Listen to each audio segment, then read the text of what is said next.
morning. I guess we'll get started sort of unofficially, officially.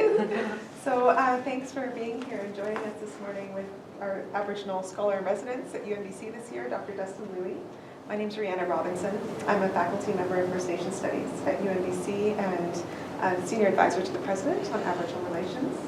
So privileged to be here on Tsimshian territory, and always appreciate the opportunity to come to the regional campus. We thought it was a really good idea to bring Dustin here and have him, be able to meet some people in the area and engage with some of these really important conversations. I think he's done more presentations in the last 4 months, 3.5 months at UNBC than anybody has ever done.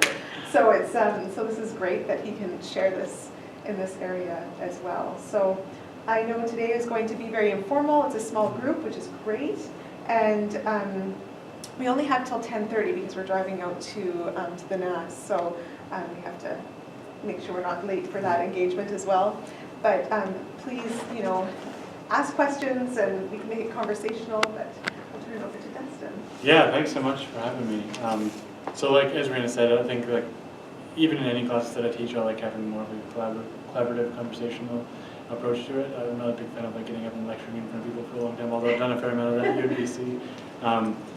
So I'll start by introducing myself, and maybe we can get a chance for everybody to introduce themselves of the work they're doing, or which area they're studying in, or what their research is focused on, or anything like that really. So I'm Dustin Louie, from around this territory originally, over in Nadleh, Whut'en, it's my First Nation. So down the road about 4.5 hours is where I'm originally from. I grew up actually between Prince George, Burns Lake, and Fraser Lake, so sort of all along the territory of UNBC is where I'm originally from. So it's really exciting for me to come back and be this first Indigenous scholar in residence here. It's really been a great experience for me so far, and I'll talk a little bit more about that as we go on. Hopefully I have more people. So one of the things that I like to do with my students in my class is, in order to do actually indigenizing work in my classroom, I like to change up the structure in which we learn. And one of the things I do in the first 2 days of my class, I get my students to introduce themselves, and sort of a long introduction. What we do is, who am I, where do I come from, where am I going, and what are my responsibilities? So I'll have a class of 35 students, and I get each of them to speak to that to the rest of the class. And sometimes that takes 4 hours for us to do. So the first 2 classes, we're just introducing ourselves. And the students sometimes get frustrated with that because they think, when are we going to start learning? And what they're not understanding is, this is actually what we're meant to be doing here. And it's getting to some of those difficult topics that we talk about in my classes that require us to have trust in one another, require us to know one another a little bit. So that part for me is really important. So maybe what we could do is we could go around and everybody could answer those 4 questions. Well, I'll start with me. So who am I? I sort of explained a little bit about who I am. From the Nadleh, Whut'en, and Buhn First Nations. I'm a member of the Beaver Clan. Where am I from? I mentioned that, Nadleh, Whut'en, Burns Lake, Fraser Lake, Prince George. Where am I going? It's a tough existential question, I guess. In terms of education, which is the field I work in right now, I'm a scholar in the Faculty of Education at the University of Calgary, in addition to being the scholar in residence at UNBC. Where am I going, I think, is really tied to the things that our faculty are doing.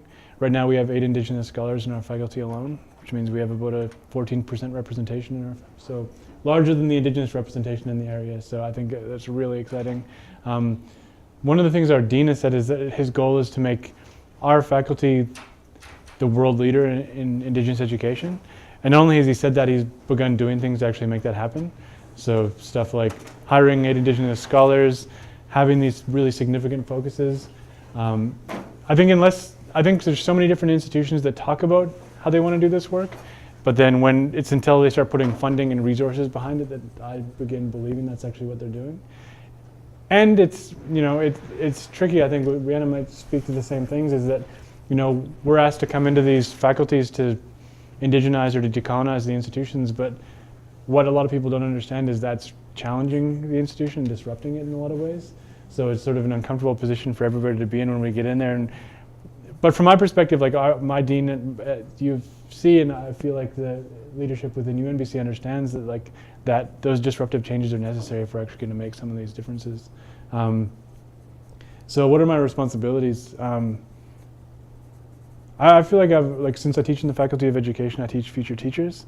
So I feel like I always have a responsibility both to those teachers who go out into the field to help prepare them for what they're going to experience and, help them understand as much as they can the experiences of Indigenous people, and then help equip them with the necessary tools to begin educating both Indigenous and non-Indigenous people successfully. But then I have a bigger responsibility to the students they're going to be teaching. I always think, what extra work can I do to help prepare this teacher? Or, I see us as an institution as sort of a gatekeeper of sorts before people get into the school system, which can be challenging when you see teachers who, might not be ready at all to go into the school system. And I remember when I was a TA, when I was early in my doctorate work, the teacher who I sort of learned the most from, the professor I learned the most from my TA for, I would always really struggle with some of the students who really weren't doing well, and I would get really it's really hard to fail somebody or not give somebody a decent mark. I'd feel so bad about it. But then she said to me very bluntly, I do not want this person teaching my children. And then that became an easier way for her to, fail somebody who wasn't ready or do something like that. So I really think about my responsibility towards those students. But more so in terms of responsibility, I really feel a responsibility to my community in my role within academia. So, one of the things we talk about within academia, we have sort of three responsibilities within teaching, research, and service. And as Indigenous scholars, a lot of time that service role takes up a far bigger part than a lot of other scholars, because we have so many responsibilities within our communities. We're getting called all the time to come out and do work in the community. And that responsibility sort of is with us every day and everywhere we go. And it's interesting, I know my community sort of thinks that I'm not only an academic, but I'm a lawyer and everything else all at once, even though I'm not. So that can be a little bit challenging, but I feel like my responsibilities in terms of academic are they're very expensive, and I have as much responsibility to my community as I do to my institution that I work in. So that's a very brief synopsis about me, so we can get everybody else to share with us the same. So who am I, where do I come from, where am I going, and what are my responsibilities? Hard to remember. Yeah. I'm Alex Lautensach. I was born in Germany a long time ago, but I'm also a Canadian and a New Zealander. Mm-hmm. I've been working in the UNBC B.Ed program for the last 11 years now. Doesn't seem that long, really. Mm-hmm. We are teaching teachers for primary elementary Mm-hmm. here in the region. And most of them actually do stay in the region and end up teaching here, and that is what I see as the big success of the Mm-hmm. program regionally. Where I want to go in terms of professional interest is I try very much to encourage our students to teach for the future and Mm-hmm. not for the present. Mm-hmm. And the two big events or trends that inform that effort is the global environmental changes that are happening, Mm-hmm. but also demographic changes in Canada and elsewhere.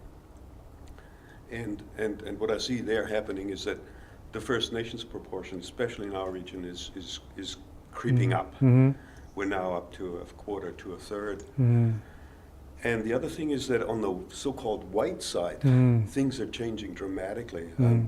I just read the statistic, OECD average of 15-year-old students, 1 in every 4 students was born outside of their country. Mm-hmm. So this is no longer white, this is a hodgepodge, mixed Mm-hmm. salad kind of thing. And that change in demography, I think, eventually will inform our efforts to indigenize as well. Yeah. I'm doing some work with this organization in Calgary called the Center for Newcomers, and it's all new Canadians. They offer a really wide array of services. They have thousands of people who come through their doors every year, and they do things like helping them prepare for jobs, helping them get education. They have English classes. They have an experience there actually, which I think is wonderful, where kids get to go to preschool. They get to do a dry run of preschool a couple times within that organization before they actually go out to their preschool they're going to go to. And one of the things that I worked with them with was a response to the TRC saying new Canadians need to understand Indigenous issues, and vice versa. Indigenous people need to understand the experiences of new Canadians. So we did a 6-month course that was meant to introduce all the staff to Indigenous people, their issues, background and things like that. And it was a really, really fascinating experience because everybody was coming from either Africa or South America, typically the people I was working with. So a big part of the things we talk about are issues of colonization, which they vividly understand. I don't need to explain colonization to them. Maybe some of the theory behind it, but then the actual experiences, like they understand it very clearly. But the interesting thing is, and the upsetting thing is, New Canadians have the same negative attitude towards Indigenous people that the rest of Canada does, and Indigenous people have the same negative attitude towards newcomers that the rest of Canada does as well. So we're sort of both being misinformed about each other's groups, and instead of being allies of one another and supporting one another, we're actually oppressing one another a lot of the time. So a lot of that work was, to help see the commonalities behind our experiences and help them get a better, like for a lot of them, they lived in Canada for 10 years and I was the first Indigenous person they'd actually spoken to ever. So they'd only seen like the representations of people experiencing homelessness or these like very stereotypical representations. So they had a very limited understanding of Indigenous people. So I think that's going to be one of the goals moving forward, is how do we make allies out of all these different groups together. And I'm sure, like, in my experiences, reserves can be like extremely racist places as well towards like other people of color. So how do we sort of disrupt those same cycles within our communities as well? And I think the same reasons why we have like the same colonization is forcing us to have these opinions over one another, of like these assumptions of white supremacy that exist and these sort of stereotypical things that are told to us that turn into prejudice, that turn into discrimination, which turns into oppression. So I totally agree with you. I think it's going to be like a huge issue going forward. So have you answered all 4 of them? What are your responsibilities? Where are you going? Well, the trend is our program here is growing. So we're now hitting all sorts of logistical ceilings. Mm-hmm. But the interest, the motivation of young people and their qualifications all look very encouraging in terms of the teaching profession. So are most of the teachers that are teaching in this area, are they UNBC graduates, or are they coming from all over the place, or where? I would think it's about half-half, maybe. A lot of them are from here. Oh, okay. Yeah, we started a program at U of C that was a community-based learning program where what we were finding is we were having such a hard time getting any teachers to go into rural areas that we started recruiting specifically from rural areas, and we were having a focus on educational assistants, because they're the people who've been in those communities the longest. Like if you go to most rural schools and a lot of reserve schools, you have EAs who've been there for 15 years, and then you have teachers who've been there for a year or two. So we have this foundation of knowledge there already. So what we try to do is recruit those EAs to get their teaching degree, and we know they'll stay in the community after they're finished. There's been some challenges to that. There's been needs of extensive bridging programs, like between their high school education and then what's going to happen in post-secondary. And I know, like within language education, this has been an issue as well, where they're trying to train new language teachers in different places, and they're trying to decide which route should we go. Should we find people who know the language really well and teach them to be teachers, or should we find people who are already, on the track to be teachers and teach them the language? And there's sort of barriers in both sides. Like in Burns Lake, where I grew up, I know they recruited a whole bunch of, some of the older generation of language speakers and tried to get them teaching degrees, and there were some pretty serious gaps. And this is what I heard, on things that I witnessed, is that, when some of the students started to struggle, there was a pushing them through the program rather than trying to support them and figure out how they can, because it's a huge adjustment going back to school after being out of school for 30 or 40 years. So that bridging, I think, is extremely important. Yeah, the best indicator for that is job retention. Yeah. And the numbers there look also very good. I can't actually think of a single alumna who might have left the profession in anger. Yeah. It just doesn't happen here. Yeah, that's great. The other program I should mention is language, a certificate in language. There's been a strong program in revitalization of the Tsimshian language. And so that's a certificate level, but many of those people then join the BEd and become teachers. Oh, okay. My younger brother, actually, he's the vice principal at the Babine School now. He was working with FNESC on trying to create specific teaching degrees that are tied to language. So they're in the earliest stages of that when he moved on from them. But it's so exciting, and it's challenging in BC. More so than Alberta, where I live now, where we have so many different languages here in BC. So, if you're doing that in Alberta, if you have like Blackfoot and Cree, like you've covered a huge span of the province, whereas in BC, like if you take 2 languages, you've gone like 10 blocks basically. Thanks so much for sharing with us. Thank you for being here. Yeah. I'm Margaret Bijoni.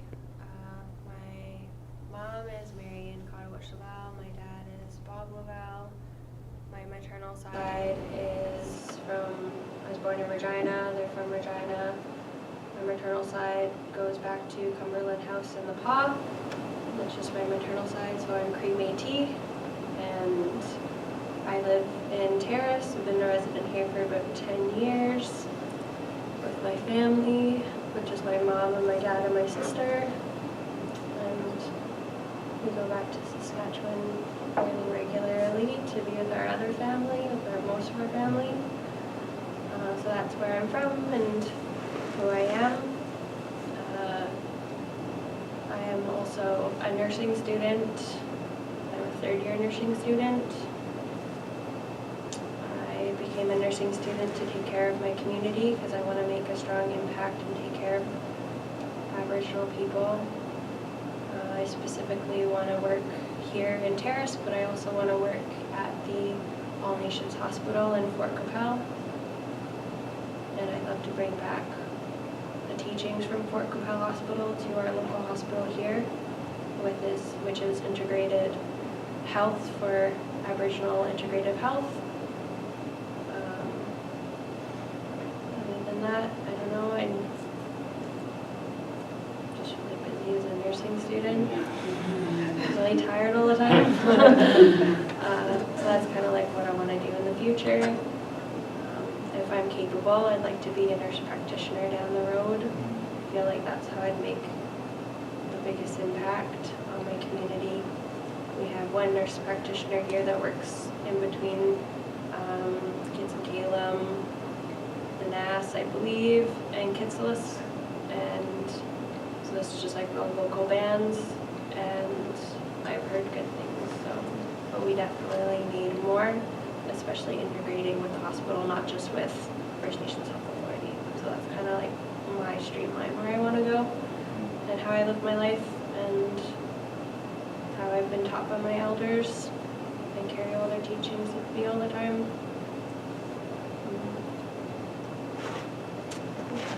For me. So what inspired you to be a nurse? My elder, Campbell Papagosh, told me, he said, you need to become a doctor, and then we can do great things together. Mm-hmm. And I didn't want to be a doctor. So the next best thing was a nurse. Mm-hmm. So I became a nurse so that I could help heal my people, because my elder, my adopted grandpa, Raymond LaValle, he taught me that it's our culture that's going to heal our communities. Mm-hmm. So I want to integrate that into my practice. It was very important to me because of what my elders taught me. That's why I became a nurse. Well, that's why I'm becoming a nurse. My mom's a nurse, actually. She works in the emergency room. She's a real action junkie. I don't think she could work in any other area of it. But like the sort of how tired you are, I remember her telling me stories of when she was in nursing school. So she had 3 of us as a single mom, and she was in nursing school, and she would be walking home from the hospital back, and she said she'd wake up like 3 blocks later and she was walking home. So I can only imagine how tired that would be. But I don't know if she was actually like had her eyes closed and sleeping, but she was like just completely zoned out in that process. So how has nursing school been for you so far? It's been okay. It's been a lot of struggle. I've met with a lot of different adversity as an Aboriginal person, and as an Aboriginal person who may not look entirely Aboriginal. So I guess it's kind of like I covertly hear the opinions of people, and then I have to address them. So I guess I'm not the most popular person when it comes to Aboriginal topics, just because I'm very vocal, and other people kind of, I covertly, they forget that I'm Aboriginal and I'm very vocal about it. So I've been met with different sort of adversity when it comes to that, and you'd think as a health professional that we would be a little bit further along than we are, but we're not. Especially with people coming from down south. I've found there's a lot of misunderstanding when it comes to Aboriginal people and Aboriginal culture and Aboriginal values. The one thing that's always kind of stuck in my head, which was in first year, and they asked me, like, who's part of your family? And it was such a big question, and it's like people got exhausted by me trying to explain my family and who I include in my family. And then when I said my elders, I include my elders, and the group just kind of looked at me and they were like, well, what do you mean? And I'm like, well, they're the people I go to for guidance, and they're the people who I entrust and who teach me. And they're like, so your grandparents? And I'm like, oh no. Like, you can't tell somebody, like, just like fit them into a box. And I feel like I'm always constantly put into a box, and I don't want my patients put into a box, especially when it comes to their health. And when they bring their traditional medicines in, I don't want them fit into a box that the health authority says they have to be in. So I want to change that. Yeah, and a lot of the talks that I give, Brianna's seen it a few times, where I use this visual model that I find really effective that shows, like, it's this water line and it shows an iceberg in it. And above the iceberg is the aspects of culture that we're comfortable negotiating with in most of our institutions. So it's things like different types of dress, different foods, different dances, different songs. And then below the water line are all the other aspects of humanity. So, like, the ways in which we conceive family, the way in which you communicate with one another, how you make decisions together as a group, like all these like really complex ways in which we practice culture in our different communities. And those are the ways in which we don't want to negotiate with. So we think as long as we're attending to these very surface level understandings of differences in culture, that's appropriate in the work we're trying to do. But really the stuff we need to do is below that. So like that question of, like, if you go to a group of people who come from different parts of the world or different cultures and say, what does the word family mean to you? We're going to get 15 different definitions of it. But then we try to operate within an institution, whether it be education or the healthcare system, based on this one idea of, like, this is what your family is. Like, if you say if you're in the hospital and like only family members can be here, well, what does that mean? Depending on the culture that you're coming from, that could be something totally different. And I talk to my students about that a lot. And just like that basic thing, like that fundamental differences in our conceptions of what family is, we can extrapolate that in so many different directions of like these really fundamental differences. And take it, like, my partner is from Serbia, and in Serbia there's no word for cousin. Everyone is just your brother or sister. So there's this really different conception depending on where you come from, and these different institutions really do try to close the boxes that way. Thanks so much for sharing that. I just sent Deidre a picture of that slide, Oh, okay. so she'll have it. Yeah, it's a really great model, though. Yeah. Like, just to sort of, just what you're talking about just fits into it. Yeah. Really, in a really relevant way. So some of the work that I'm doing actually with the First Nation in Northern Saskatchewan, like, I showed them that model once and I didn't know how popular it was going to be. It's really great. And now they're really basing a lot of their work on that, of like, they're using Cree principles in order to change the pedagogy of their schools. So we're trying to move from using it as content to using it as processes in their classroom. And they're using those things below the waterline as like ways of evaluating if they're doing it properly. So like, the nonverbal communication, are we using these different principles within nonverbal communication? In our ideas of leadership, or what individuality means, all these different things, they're using those as the indicators. And like I showed that slide once and talked to them about it for 5 minutes, I had no idea how wildly popular it was going to be. Thanks so much. Can you distribute that? Yeah, no. Great, thanks.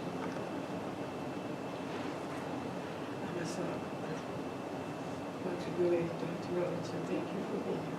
It's been an 11-year wait, and before that, a 45-year wait. So, pretty amazing. Alex, thank you for organizing on the web. Oh, I didn't organize for yet, but I did ask. I mean, gently nudging us. So,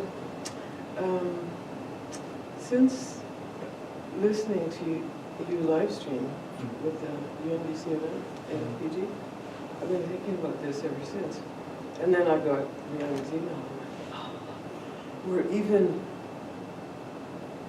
being that inclusive, and the immediate awareness of that folks here, including our dear Mildred Roberts, worked for this, and for her for decades.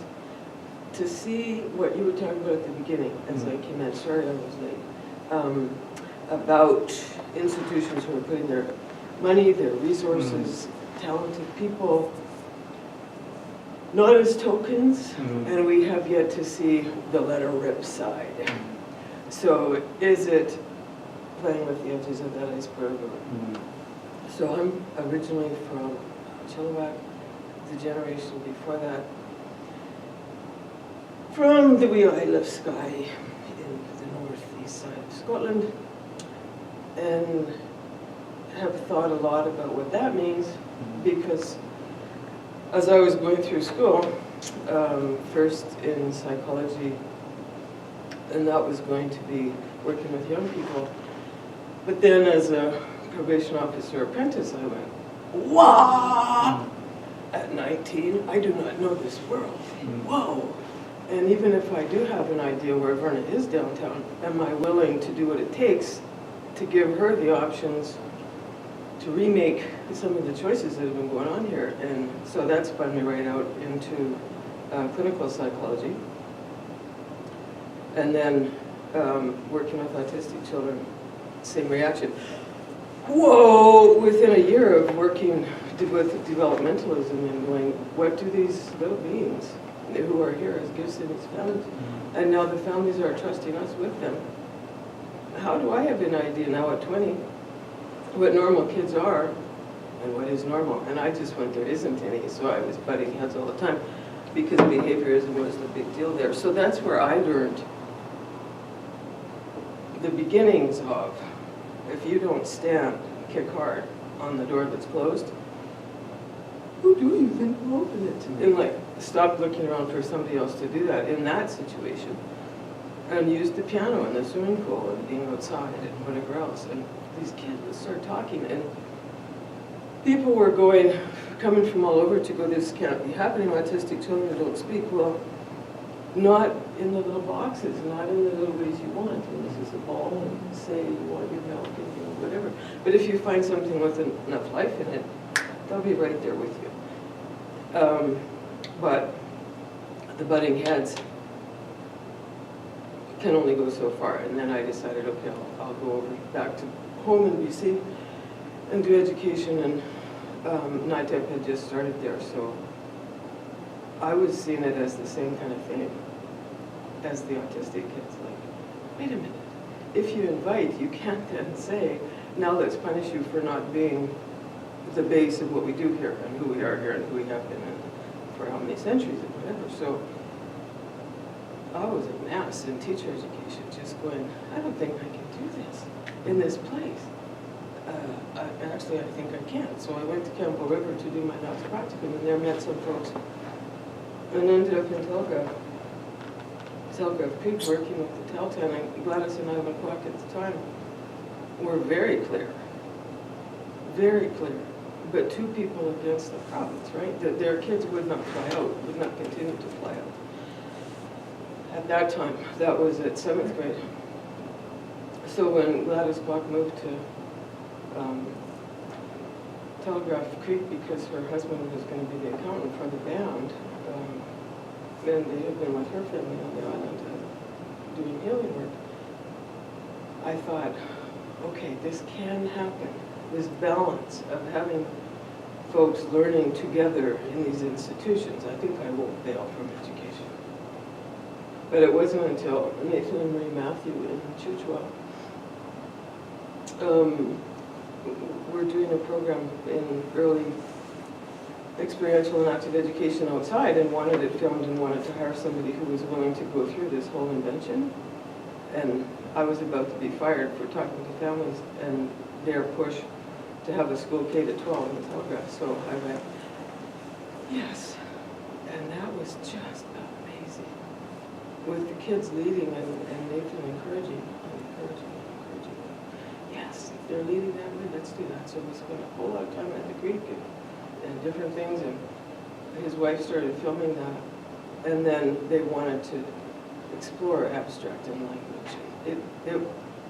It's so scary to just be hanging there going, what if this doesn't work? And we're now filming it. and my next job probably depends on this. And all my white stuff would come out, insecurity and whatever. But to keep walking with families willing to return to school, because it was the Chuchwa school and Nathan and Marie's school and not my school. And then it became their school. To see that in 10 months, with his constant encouragement, and he would invent all kinds of things, bring families in. It was almost like, it wasn't a community center, it was like the birth of a little education center. And then to see that here at NACSA, well, there's a few years in between there. I did 12 more years in BC and then 12 years of teaching in California, because it was the only place that had multicultural education doctoral program that was in San Diego. So I ended up there. It's supposed to be a few years, turned into 20.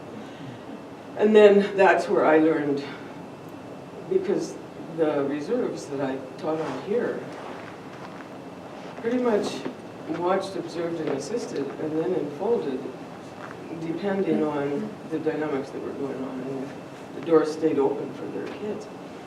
But in California, 173 languages in the San Diego School District, and some of the biggest military bases in the U.S. So looking at some of the cultures I never touched, like, did you not a military base? Like, okay then. Or watching the Hispanic kids walk out onto the freeways of Los Angeles and go, no, this law will not pass in terms of immigration. Or watching the pushback on the languages prop, where Jim Cummins started that iceberg thing with language and went, but if you have Spanish-speaking children, they have that whole bottom of the iceberg in which they're fluent and their families live as parts of them, if it was home language. And started bringing that out and welcoming it in the schools. And then the kids got to go, I am somebody. I have 2 languages. And the data that Cummins was doing and others out of the Language Institute in San Francisco completely said, these are the best test scores we have, is these bilingual kids who stuck with it. So, and then the 2-way bilingual thing with, when you have fluent speakers in both languages meeting on equal ground, about 50-50, strongest language learning you can get. So that was our struggle with the STC here, the Developmental Standard Term Certificate in Language and Culture, was how do we do that? Well, you can't when James Banks safety space has never been created for people. You can't. So when Prince Rupert took that on with 28 students and like 14 fluent speakers, wow. But now we have, and that was their language authority building that, right? Now we have that critical mass. And they just really grew together. And when we went to do the last year for education practicum, which is language and culture, it is not BC curriculum. What was hard for them was it was so far away, Prince George or even us, to them. We're bringing people off the islands, right? And there was a Tel-10 student in there too. To try and institutionally understand what this means to your best advantage as a young nurse or teacher. Like Maggie is so clear on where that is and what's pulling her.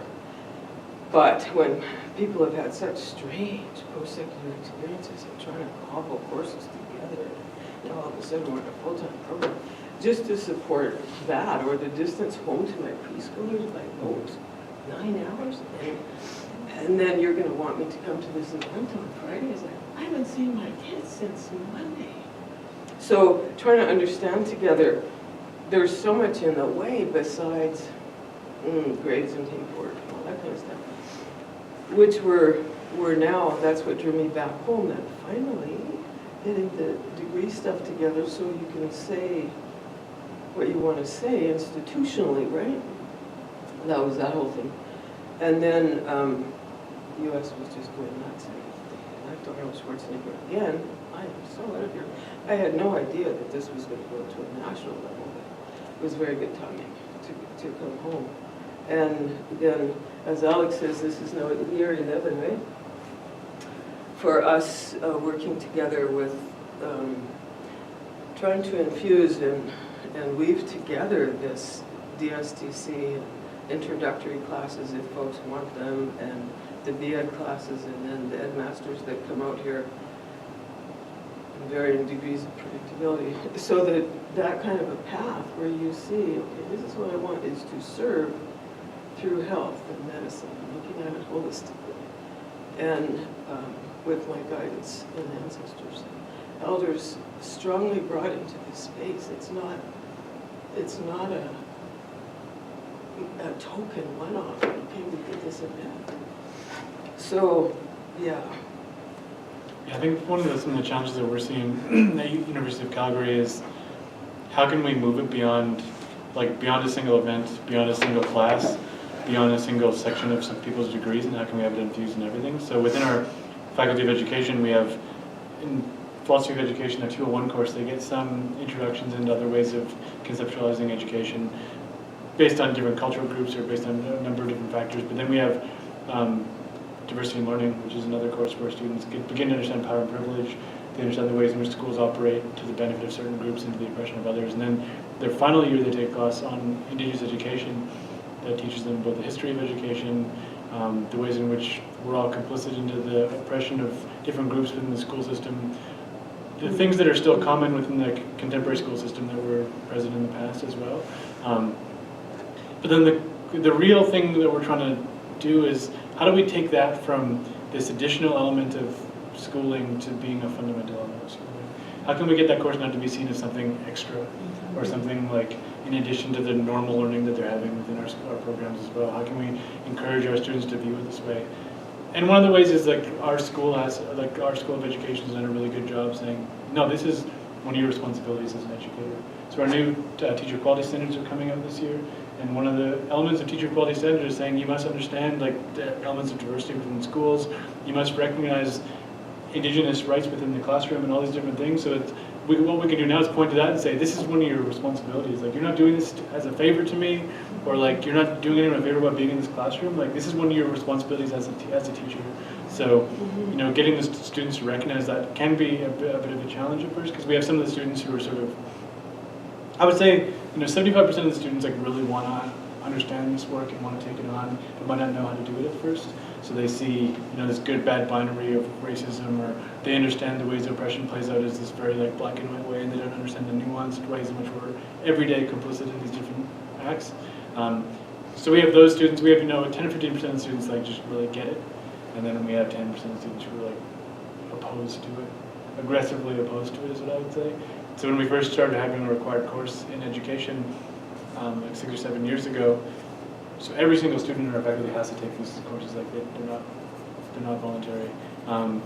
We had 6 or 7 students who said we aren't taking this. They went to the dean and said we refuse to take this course because this has no relevance for us.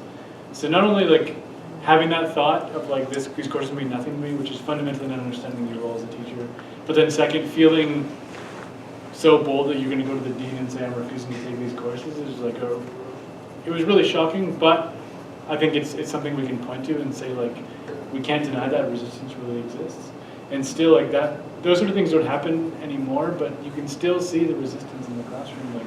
Not a teacher, as someone in my classroom last year who we watched one of the films We Were Children, which is a sort of mix of the stories of survivors and then they're sort of reenacted. It was really heartbreaking residential schools. It was very heartbreaking to watch. And then one of the students told her group afterwards, well, that means nothing to me. I'm never going to do this work. I have no reaction to it. So you still have people who feel totally comfortable saying this work means nothing, and then to think of maybe how many of the students feel that way but don't voice it. We still have a fair amount of work to do, but on the other side of that, I see so much progress made by our students at the same time. So it's really easy to get mired in those frustrating situations, but 90% of those students come into those classes with a very limited perspective and leave with a much more nuanced understanding and really feel like they're going to take on the work. And one of the ways in which we have really shifted our program, so last year I took over as coordinating all 17 sections of our Indigenous education course. And the main thing my main goal when taking over the course, because my mentor, Jackie Alvin, was the one who designed the course, and it sort of changed every year, but the main thing I wanted to do was, well, right now we have an essay at the end of the course. So we're pushing for decolonizing and indigenizing work, and then we ask them to write an essay at the very end. So we're saying like get in the school system, do really creative and proactive things in the teaching, and now write this essay and tell me how you're going to do it. So we're being hypocritical in the approaches that we're taking as an institution. So we decided was like we're no longer going to have any essay at the end because we need to not only tell them to be creative and be proactive and do all these really interesting things, we need to model it as well. We can't just ask them to. So we sat in a room with three of my colleagues and I, the ones who had been there the longest teaching the course, and we said, all right, what is this going to look like? So we sat there for 2 days and all these amazing ideas, and then always at the end of that idea was, then I'd write an essay about it. So like we're so tied to this idea of like this is how, I think there's a number of things that, there's a number of things that we're thinking about. One is, I think part of us want to justify ourselves to the rest of our colleagues as well. We want this course to be seen as rigorous compared to other courses. And if we don't have an essay or something that is familiar at the end, it's seen as something flowery or not as substantial. So then what we sat down and decided was, well, what are our aims of this course? What are we really trying to achieve? So our students come into our program with like a 3.7 or 3.8 GPA at the minimum. So everyone's already proved they know how to write an essay. So we're not trying to achieve in that class as figured if they can write essays because they already know how to do it. We're just confirming something we already know. So what we decided was, well, the aims that we're trying to achieve are, we want our students to recognize their own positionality within Indigenous education. What is your responsibility within this work? What role can you play going into it? We want them to understand the history and the contemporary issues within Indigenous education, and then we want them to understand some of the approaches that are being used successfully and some of them that are being used unsuccessfully. So we said, if these are the aims, how is this essay achieving that? It's not. So we tried to figure out a new way for them to do that.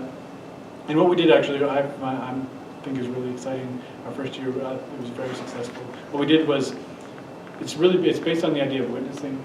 One of the classes that I teach during that semester is on the potlatch system that we use in my community. And I got videos of my aunts and cousins and uncles talking about what the potlatch system means to them, talking about different elements of it. And it's really explaining to the students the complexity of society that existed prior to colonization and after colonization. And like the ideas of these systems are often there's a very unsophisticated idea of what they are, but they're extremely complex systems. Having been to dozens of potlatches of my own, read multiple books about it, I still feel like I only have that surface level understanding because it's such a complex system. Yet, non-Indigenous people assume we come from very primitive cultures that don't have this complexity. So that class is really explaining that, an entry level to that complexity to help them understand that. Within one of the talks that one of my aunts gave, she talked about witnessing and what the role of being a witness at the potlatch is. So what we decided to do during our final assignment is witnessing is going to be a primary element of it. And not witnessing from a Western perspective, but witnessing from an Indigenous perspective. So how can we help teach those students what witnessing means from different groups and then get them to enact that within the classroom? So one of the things that we did was every week we'd bring in a different perspective of witnessing from a different Indigenous group. So we started with like the Coast Salish, we went up to the Dakat people, we went to Cree people, we found all these different definitions of what witnessing means. Because if we just take the Western perspective of witnessing, then we're just recolonizing this whole process again. So basically the common definition we came to was that it's both gift and responsibility. So it's a gift as in someone's gifting you with their experiences or their feelings about something. They're sharing that with you, like what we're doing this morning. And then the second part is you have a responsibility to carry that knowledge forward now, and you can't say that you haven't seen that from then on. So if you're at a potlatch and someone's getting a name, you're being honored by being a part of that and being able to, they're sharing that whole process with you. But then you have a responsibility to understand the history of that name. You have an responsibility of what that person's done to get in that position in the first place.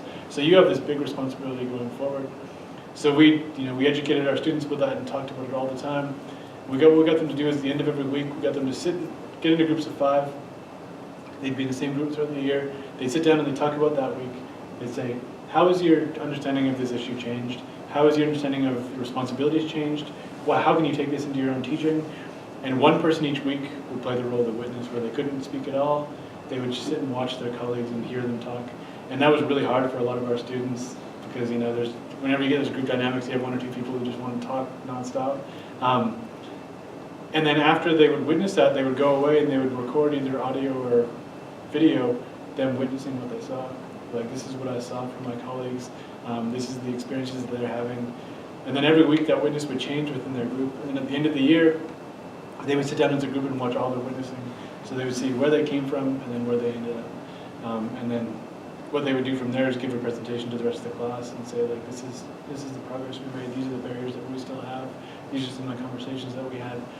And in addition to that, they would create a resource for themselves going forward of, like, when I get into the school system next year, what supports am I going to need? So what if I have an administration doesn't support this work? How are we going to work together?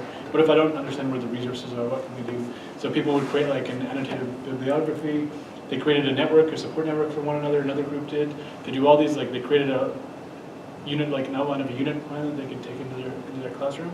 So we really wanted to emphasize oral dissemination in order to represent knowledge. So that was, we were a little bit worried because we were wondering if our faculty was going to have some pushback for us because, you know, this is a little bit out of the norm for us, but we got no pushback at all. So, and I think, like, those sort of fundamental changes to the ways we operate in the classroom are some of the, for me, like, some of the really meaningful ways that we're beginning to decolonize. Some colleagues actually wrote a paper on something similar where we took principles from Linda Tuas Smith's work and then translated them into pedagogy. So took research principles and translated them into pedagogy and said, this is how we use these in the classroom.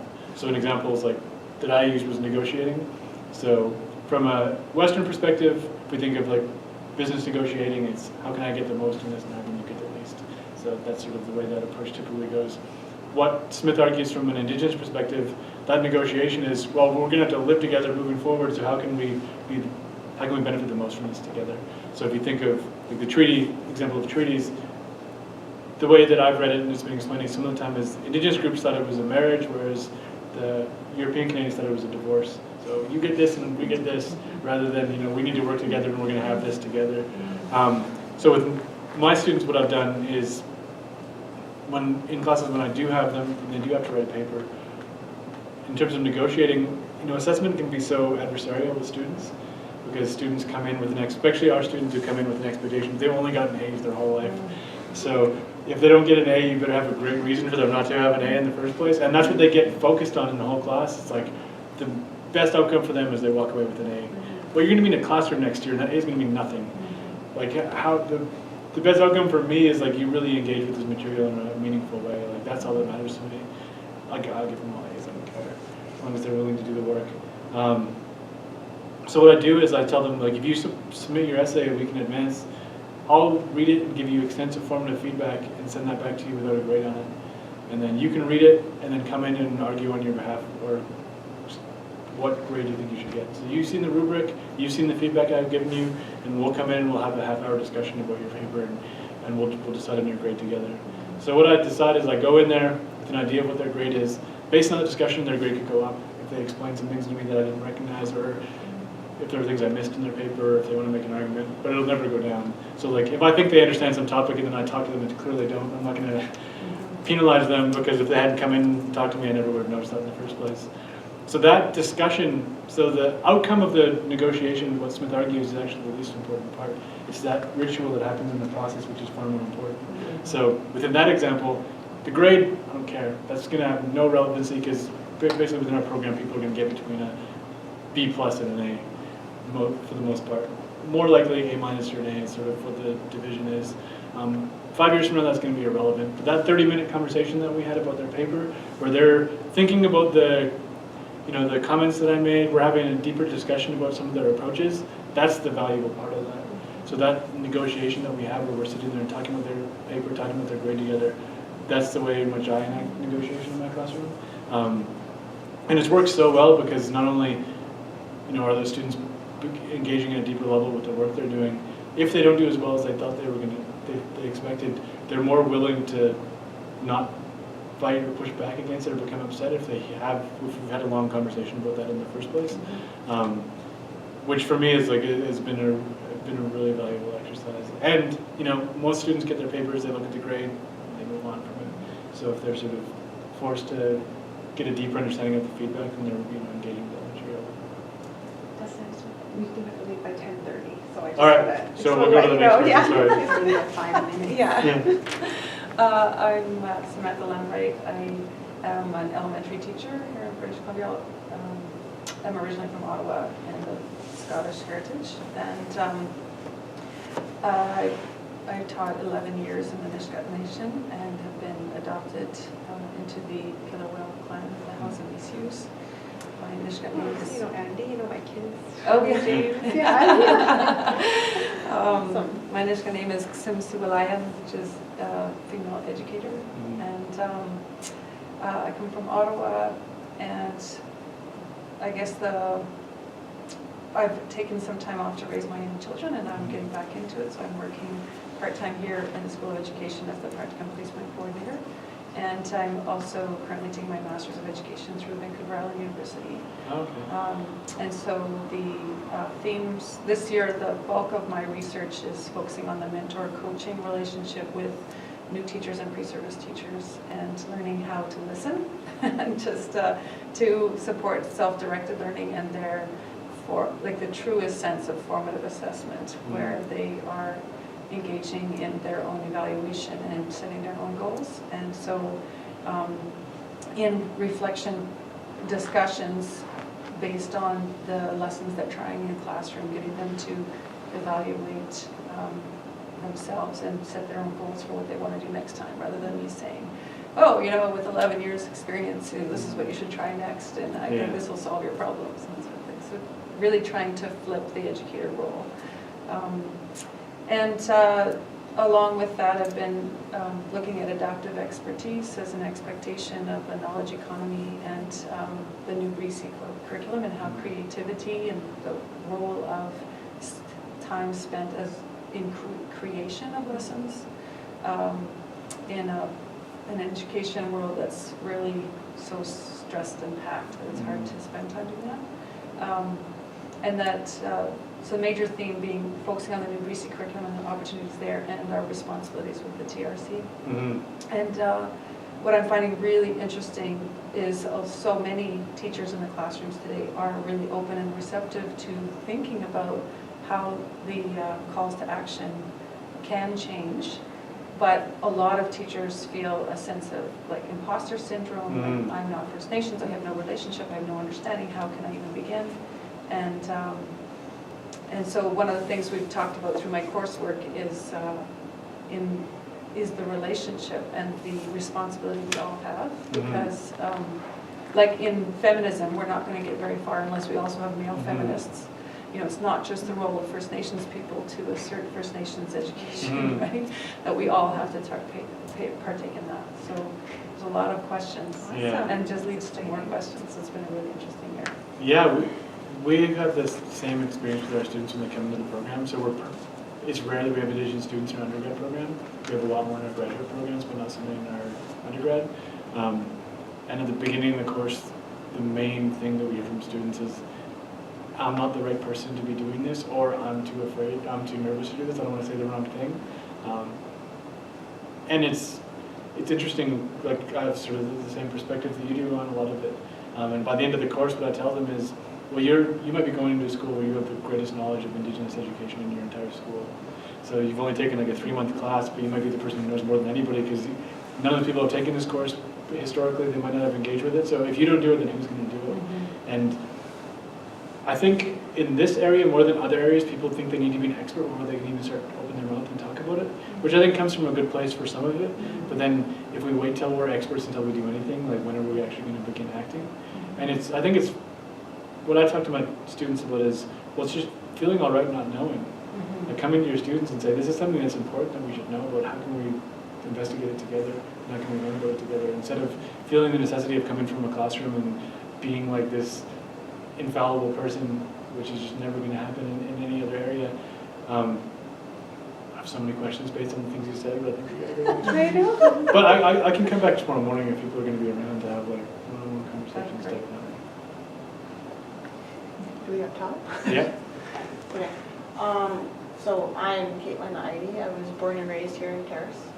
I have grandparents, my mother's parents, lived up in Nass Camp like pretty much my whole life. So I spent a lot of time up there as I've grown up. And I also am Cree too.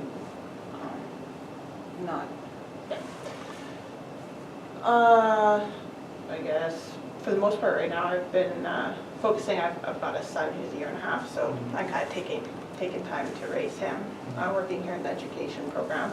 While I do that, I finished my Bachelor's of Arts in Criminology at Simon Fraser down in Vancouver, but I am, ideally I'd like to go to law school, but I'm raising my son right now, so here I am. What area of law do you want to practice in? Pardon? What area of law would you like to practice in? I kind of think, I don't know, I'd like to explore that more. I know when I was doing it, just crime, dealing with probably just, I don't think corporate, so just, yeah, I don't know, just regular crime. When I was down in Vancouver, when I was completing my degree in criminology, the area of my entire degree that I was the most fascinated with was restorative justice. I completed 2 advanced courses down south. And when I came back up, I joined a local restorative justice group, and Deidre's in that with me as well. And so we do that a lot, and it's a different approach to justice that I really, it resonates with me, and it actually works. So, yeah, I don't know, that's kind of. Yeah. Well, when I was in my master's, I was living in Uganda, and I did my research there on living up in the north, and they had, the Civil War for a long time before that, and restorative justice was something they were really thinking about in their approach to it, of how do you bring back people into the community who have been a part of this, but then how you can't keep them out either because they were forced into it, they're victims just like everybody else's. Yeah, so they were forced into committing these crimes, but then how do you bring back a community and heal as a community again based on what's happened? And then the difficulty is that, the International Criminal Court was wanting to try all these people, and the community was saying, well, we're willing to take them back and have this process and where we can begin to heal. And the Civil War could have sort of ended if the International Criminal Court wouldn't have said, no, if these people sort of come out of hiding, we're going to arrest them and hold them accountable. So those are the leaders. Yeah, right? Yeah. So it's deciding whose idea of justice is going to be followed here. Is it the idea of the Western justice, or is it the idea of the local ideas of justice as well? And we can bring that to a way more localized level as well, thinking about the policy system that I was talking about, where whose law supersedes another one. So there's pretty simple examples of things like how do you pass on inheritance. So within our system, you would typically pass it on to somebody within your own clan. So since we get our clan identity matrilineally, if I had any resources or if I had rights to land, I would pass on to my sister's children, because my sister's in the same clan as me, whereas my children would be in a different one. But then in the year it takes that process to happen, from the death to the headstone ceremony, the Western law comes in and sort of decides who gets rights to these certain things as well. So there's this conflicting things that are tied to the time and which sort of supersedes the other one. So it's such an interesting area to work in, I think. This is a problem that our student teachers deal with a lot. The question not only whose justice and whose law applies, but also whose morality. Yeah. And the sort of the Canadian way to deal with that is always to slide into that moral relativism and say anybody's opinion is good as anyone else's. But then we've got things like the International Court of Justice who works on the basis of human rights, which we have all signed on to. So then the students have to recognize that there are certain moralities that are actually overarching and worth more than those individual ones. And some of those might be right off the table, such as some extremist moral codes like Boko Haram. We decided that that's just not on. Yeah. And that realization that not everybody's morality is as good as everybody else's in some respects, that is such a hard learning outcome. Yeah, because then you start creating a hierarchy and then it becomes far trickier at that point. Yeah. But I want to get to Deirdre before, because I know we have to go in a second. We have to go. Yeah. No, we have time. And then a quick one online as well. Okay, I'm Beaver Clan. I am originally from Quebec. I had a big family, French-Canadian, and then moving out here, have lost that extended family, lost the culture. So I have some context with that.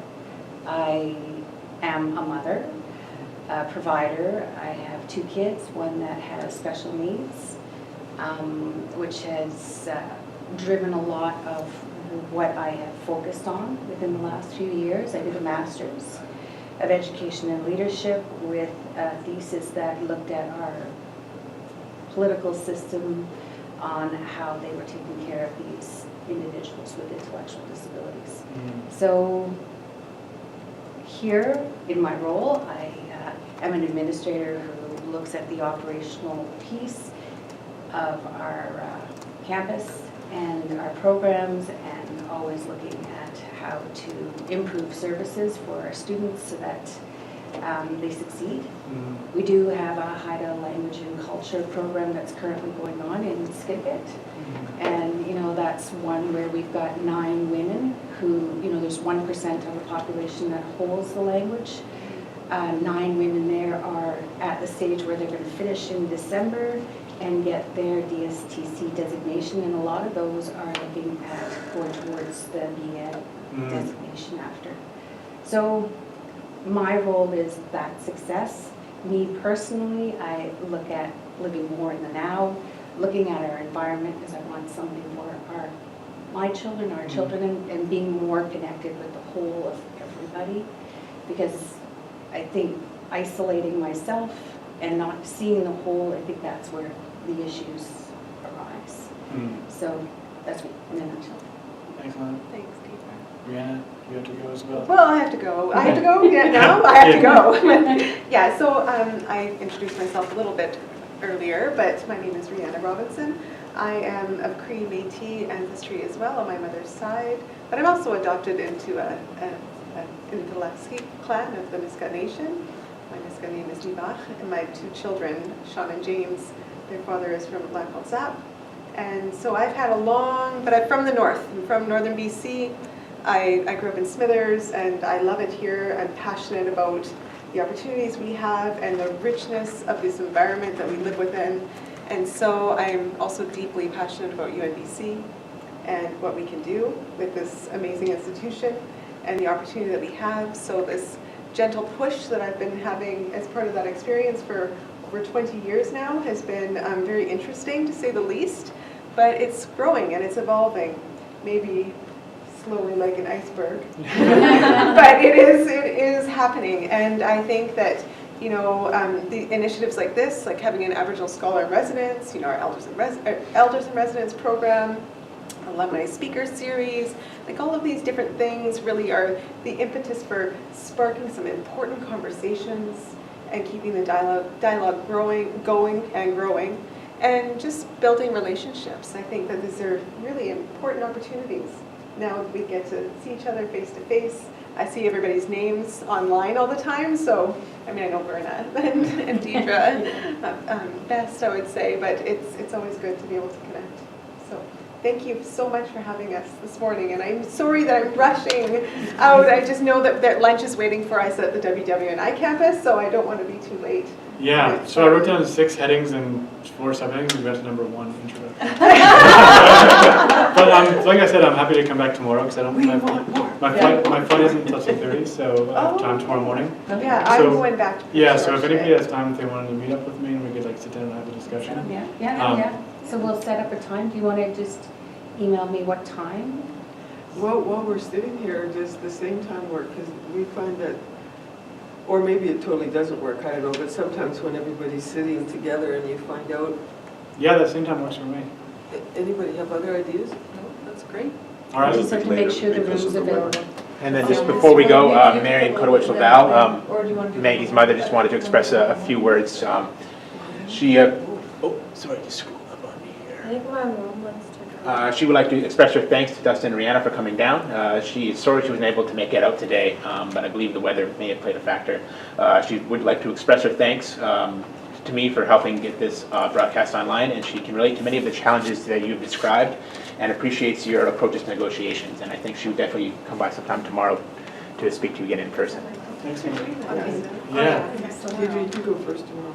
Yeah, that's right. So, We could bring Whatever the tea, question is. we'll bring stuff in the morning. so if you wanted to like 10 o'clock, would that be good for a little bit later? Mhm. So 10 o'clock, same 10 place? o'clock. Yep. Well, I have to look at the room, and All right. I'll let you know tomorrow. All right, Okay. sounds great. Okay, good, Nice to good. see everybody. Yes, Thanks for thank coming. you. Yeah.